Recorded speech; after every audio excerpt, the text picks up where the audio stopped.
Hey guys, welcome to another review here on Go Mango. No! As always, I'm your host of Cinder Blaze, and today we have. The Frozen Stratos. Alright, and let's jump right into our review for episodes 2 and 3 of Dynazenon. I know we're like a week late, and episode 4 comes out probably tomorrow, but who cares? We're just going to get it out there because we're going to do episode 4 somewhat on time. Don't worry, guys. Anyways, episodes 2 and 3 were a really solid follow-up to episode 1. I think the series is definitely feeling a little bit slower, but we're building up like the group dynamics pretty well. Like we had like a bunch of strangers, and episode 2 is kind of like trying to bring them all together because we have our main character Yomogi kind of like off with his part-time job, and he really doesn't like committing too much of his time to like a lot of those extra things. So Sure.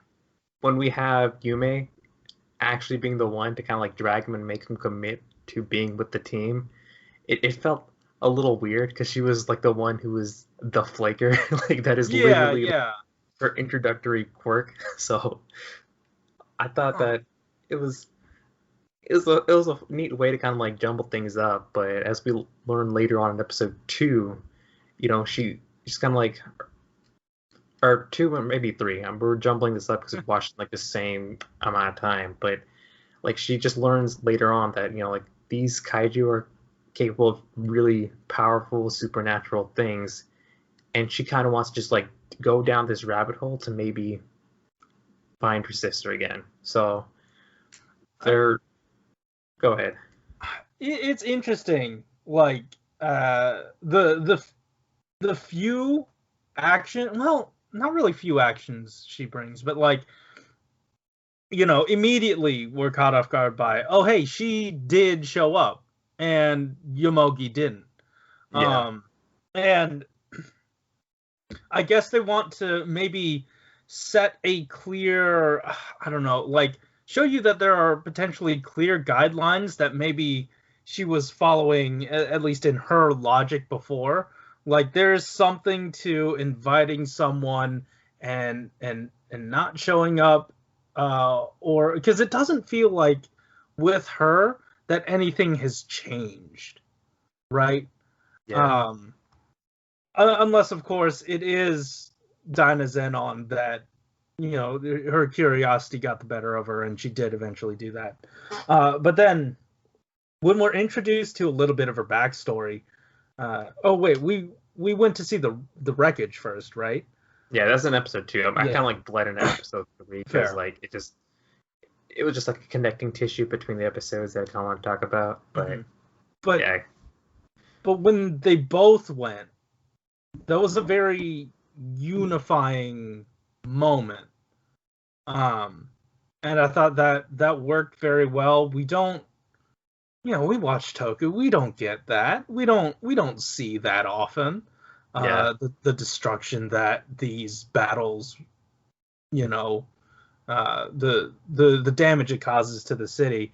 And I feel like in a way, whether intentional or not, it was her teaching Yomogi that what they're doing is important and it should go past, part-time jobs and whatnot. And we see Yomogi alongside that, learning that lesson throughout the episode.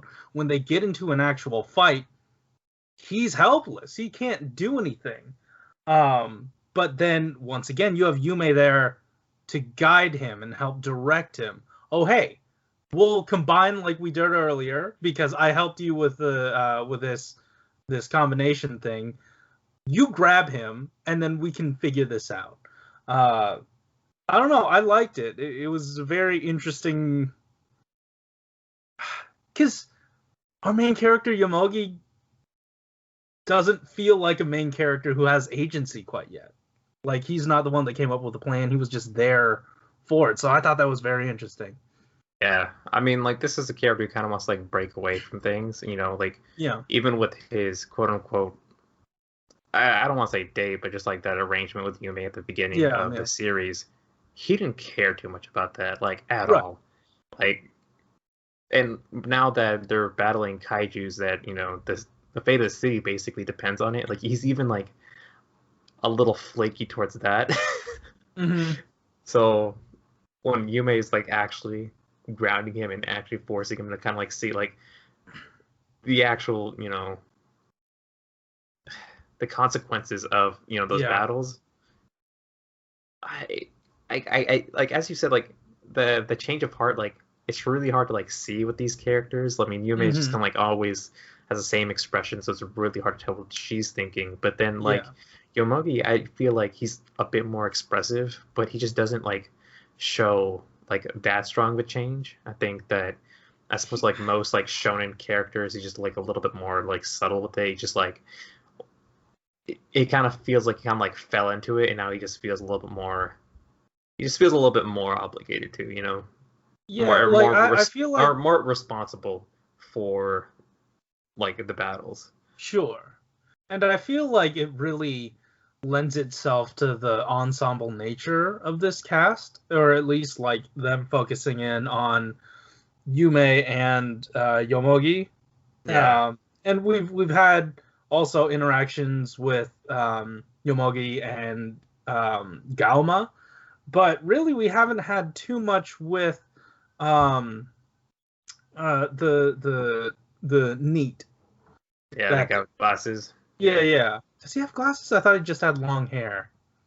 they're just implied with this character, so I I'm see. not gonna. Yeah, I'm checking right now, but I'm going too fast and I can't see a single clip of him because he's not Fair. appearing in But this episode.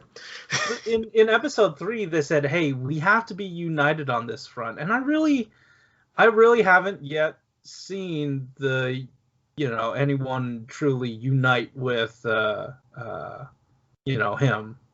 I mean, for Respect. them, they you just feel like they're there to protect the city. At least Right, that was right. one thing that they did establish in episode two. Yeah. That's what Yume and Yomogi were just kind of like set on doing. Like it doesn't matter what your outside problems are, as long as you're focusing on like this one thing, we can come together as a team.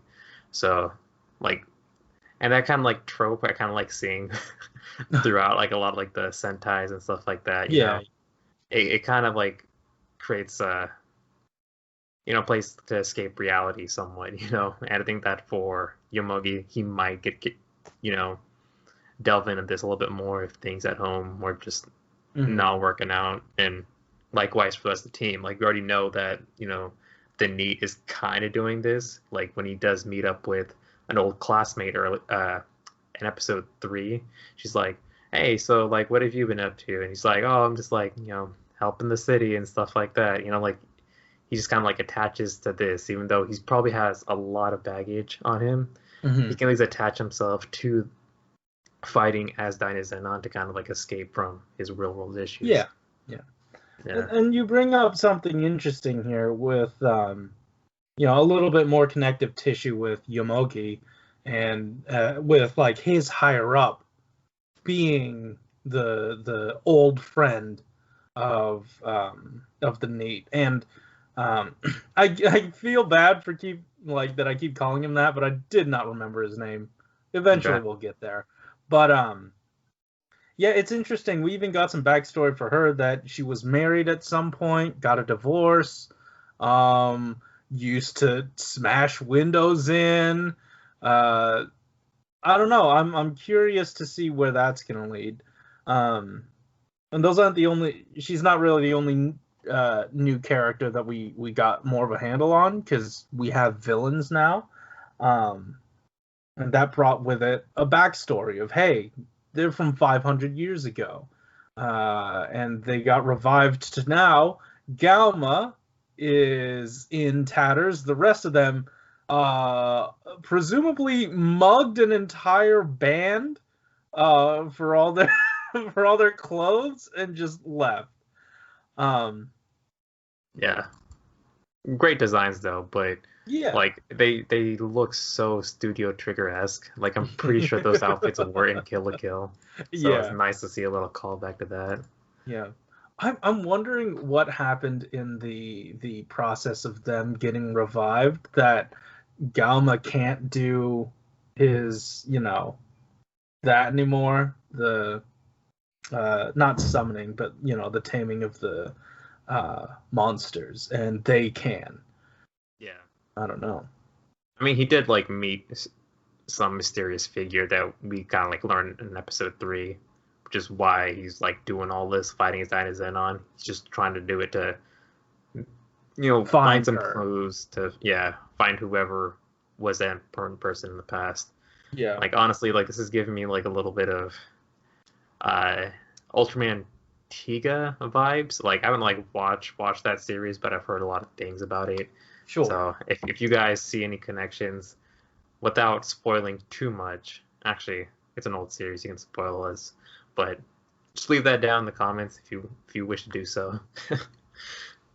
But episode 3 also involved a lot of kind of like chasing around the school and trying to find clues as to what happened to Yume's sister. And I thought Yeah. that us tackling that so early on was, I think, like a little bit necessary. Like, you got to make Mhm. use of the plot threads you have, like, as best as possible. I hate it when like shows just kind of like they introduce something and just like throw it away for like the next 5 or 6 episodes and just trying to bring it back and try to like rush Yeah. a conclusion with it. So It reminded me of the first review we did where you said, sometimes they just throw you for a loop and dump a bunch of plot at your face at points. yeah, And like they dove immediately into it. She was so open about it. Um, it's interesting to see her open up, and I wonder if she saw something in Yomogi when he stayed there for a few hours waiting for her. yeah. And maybe that was something that nobody else did. I don't think he really cared. Fair. I don't know. Yeah, longer he is away from home, the better. We also saw that what was it, one of the members of the Kaiju Eugenics? I forgot if that's, Eugenics. yeah. Yeah. Also just kind of like stop by his school, just kind of like give him like a little talk. Like, Do you want to join the band? yeah. At least he's showing like a little bit of faithfulness towards Gauma, and I think more towards the rest of the team because there was somewhat of a bond there, practicing together. But I'm not sure like how they're gonna be like taking this um this relationship with like the leader. I'm just gonna assume that he's the leader because he kind of feels like he has the most authority in that group, Mhm. and Yomogi because like I can see like these two kind of like leading up to a really kick-ass episode like 7 or something because we're probably gonna get like one member an episode like kind of have like their main kaiju. Sure. Uh, but I don't know. That's all up in the air. Also, the thighs are very distracting. And I'm just gonna There put it that is. out there. Yeah, I don't know where to squeeze that in. Like, sorry, sorry, sorry. You made that face, and I was like, shit. I can't even like word my way around it. I was already laughing. Never mind. All right. Do you have anything else before we jump into comments for these? No, let's do it. All right.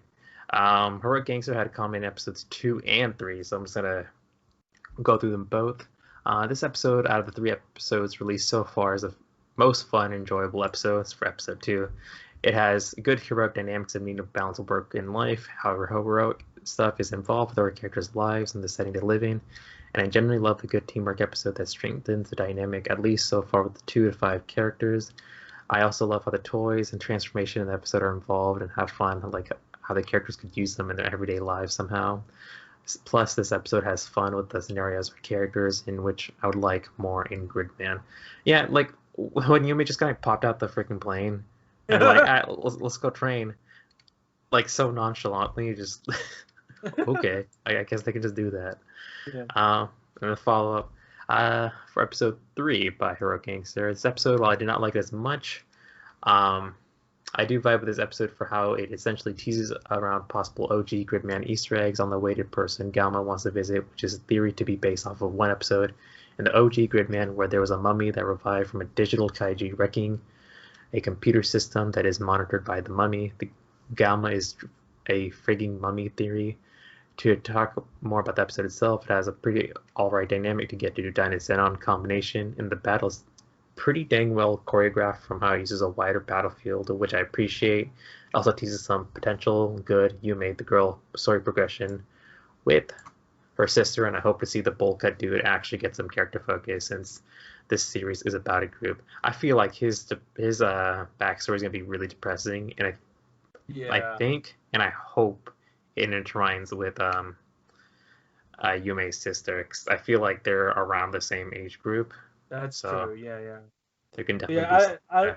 I'm definitely waiting for that ball to drop because it does like the way he is right now is so interesting, and the way they frame his not